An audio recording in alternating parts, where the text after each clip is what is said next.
Golikipa wa timu ya taifa ya Guinea na timu ya Tanzania Simba Sport Club Musa Pinpin Kamara alipata majeraha kwenye mechi dhidi ya Azam ambapo ilimfanya akae nje takriban mechi tatu zilizofuata. Awali iliripotiwa Musa Pinpin Kamara atabaki Tanzania kwa matibabu zaidi, na Simba walituma barua kwa shirikisho la Guinea kumwachia Musa Pinpin Kamara apate matibabu zaidi ili awe imara, Simba apate kumtumia katika michuano ya kimataifa.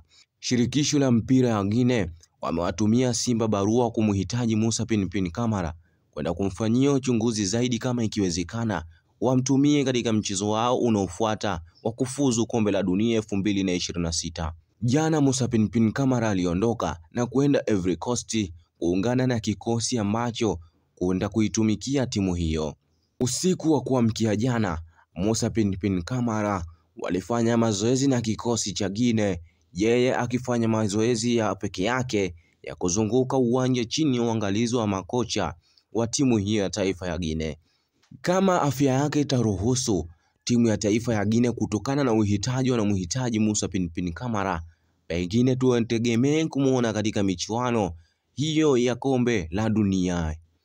Ikumbukwe Simba wana mchezo muhimu tarehe 2 ambao wataupiga chini pale Misri dhidi ya Al Masry, na Musa Pinpin Kamara ni moja ya golikipa ambaye anategemewa katika klabu hiyo.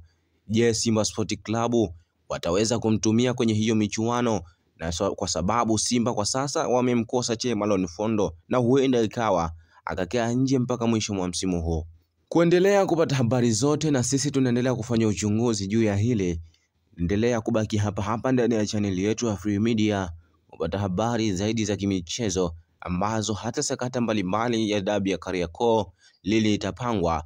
Basi fuatilia familia yetu hii ya Free Media. Usisahau kusubscribe kwenye channel yetu, kuna kengele hapo juu, ibonyeze uwe mwanafamilia wetu nambari 1. Mimi the man himself, Sharaf Said bin Subiti wa Free Media.